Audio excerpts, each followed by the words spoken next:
payg'ambarimiz huzurlariga bir kishi kelib, "Ya Rasululloh, shu xodimlarni necha marta kechirish kerak?" deb so'ragan ekanda. So'rasa Rasululloh indamagan ekanlar. Ya'ni ikkinchi marta so'ragan.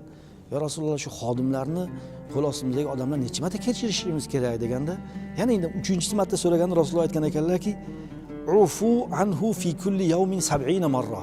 Ravohu al-Imom Abu Dawud. Qani Imom Abu Dawud bu hadis keltirganlar. Sen qo'l ostidagilarni bir kunda 70 marta kechir deyaptilar. Endi bu qo'l ostidagilarni deyaptilar. Qo'l ostidagi odam endi rahbar, xodim bo'ladi endi. Endi qo'l ostidagilarni shuncha kechirilgandan keyin oddiy bir ko'chada siz bilan teng maqomdagi odam, bir do'stingiz, birodaringiz yoki qavmi qarindosh, ularni endi kechirish, bundan ham ko'paytirishimiz kerak ekanda. Domla, mana shunday bu kechirimlilik sifati juda katta ajr mukofotga sabab bo'ladigan go'zal xulqlardan biri ekan. Lekin afsuski ba'zilar mana shunday o'zaro bir-birini kechirmasdan, gina kudurat qilib, shu yurish holatlari ham yo'q emasda. Masalan, qavmi qarindoshlar yoki do'st birodarlar, qo'ni-qo'shnilar bir-birini kechirmasdan, oylab, yillab gaplashmasdan yuradi.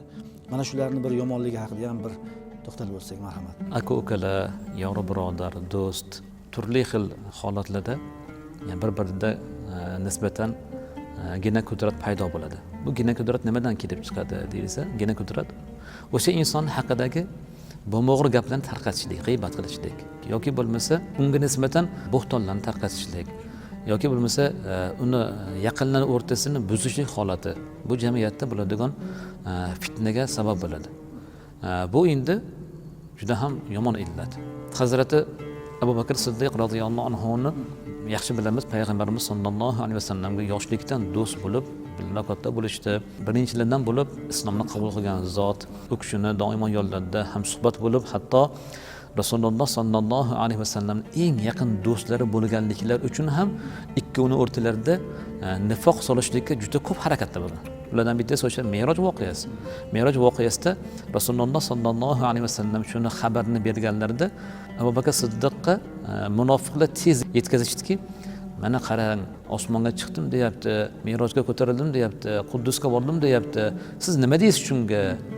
deb hali Rasulullohdan eshitmaganlar-ku, munofiqlar o'rtani buzish uchun shunaqa bir fitnani uyushtirishganda Abu Bakr Siddiq radhiyallohu anhu aytdilarki, 7 qavat osmon ustidan xabar kelganini tasdiqladimmi? Ya'ni u kishiga vahiy kelganini tasdiqladimmi? Nima uchun endi Rasululloh sollallohu alayhi vasallam yerdan osmon ko'tarildi desam men tasdiqlamayman.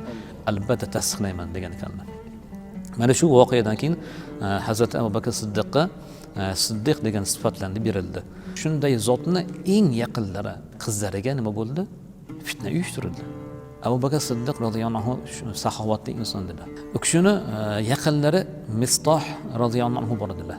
Abu Bakr Siddiqqa ham qarindoshlik alomati bor edi, ham u kishi Mistoh kambag'al, qo'llar kalta shunday inson bo'lganliklari uchun doimo Abu Bakr Siddiq u kishiga yordam berib yurardilar. Ammo ming afsuski, Mistoh radhiyallohu anhu mana shu fitnada sababchi bo'lib qoldi, tarqalishida. Abu Bakr Siddiqqa xabar keldiki, Mistoh shunday deyapti.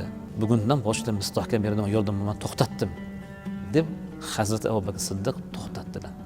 Shunda Alloh taolo payg'ambarimiz sollallohu alayhi vasallamga oyat nozil qildi.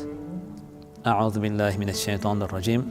ولا يأتل أولي الفضل منكم والساعة أن يؤتوا أولي القربى والمساكين والمهاجرين في سبيل الله وليعفوا وليصفحوا ألا تحبون أن يغفر الله لكم. Ushbu oyat karimada sizlarning orangizda fazil egalari, miskinlarga, Alloh yo'lida muhojir bo'lgan insonlarga va yaqin qarindoshlariga ko'mak berib turishardi. Nimaga endi shu berayotgan ko'maklarni to'xtatib qo'yishadi? Allohni yaxshi ko'rishmaydimi?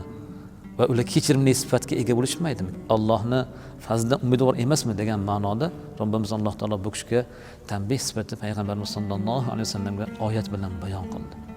Hazrat Abu Bakr Siddiq aytdilarki, "Men kechirdim" dedilar. Avvalgidan ham ko'proq yana qo'shimcha ustiga yordamlarga yarasha yana qo'shimcha yordam berishni boshlagan ekanlar.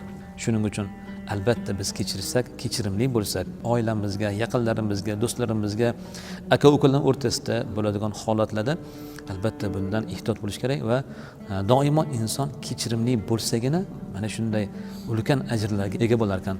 Ya Rasululloh sollallohu alayhi vasallam go'zal xulq nima deb so'rashganda payg'ambarimiz sollallohu alayhi vasallam ushbu oyat karimani ham bayon qilgan ekanlar. Xuzil afwa wa'mur bil urfi va arid anil jahilin. Ya'ni siz o'zingizga kechirimlikni oling va doimo insonlarga yaxshilik bilan munosabatda bo'ling va johillardan yuz o'giring, jaholatdan. Ya'ni kechirmaslik bu johillar sifati ekan. Ammo ilmli inson, fazilatli inson, go'zal xulq sohibi bo'lgan insonning fazilati bu kechirimli bo'lish ekan. Shuning uchun doimo jamiyatimizda aka-ukalar, yaqin qarindoshlar, yor birodarlar, ayniqsa quda andalarning o'rtasida bo'ladigan holatlarda ham kechirib qo'yishlik inshaalloh ham albatta bu go'zal xulq ekan.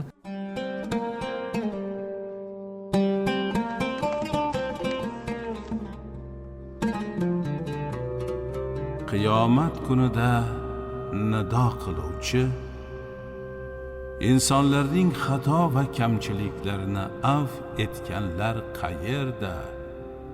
Robbingizning oldiga shoshilinglar, ajr mukofotlaringizni olinglar.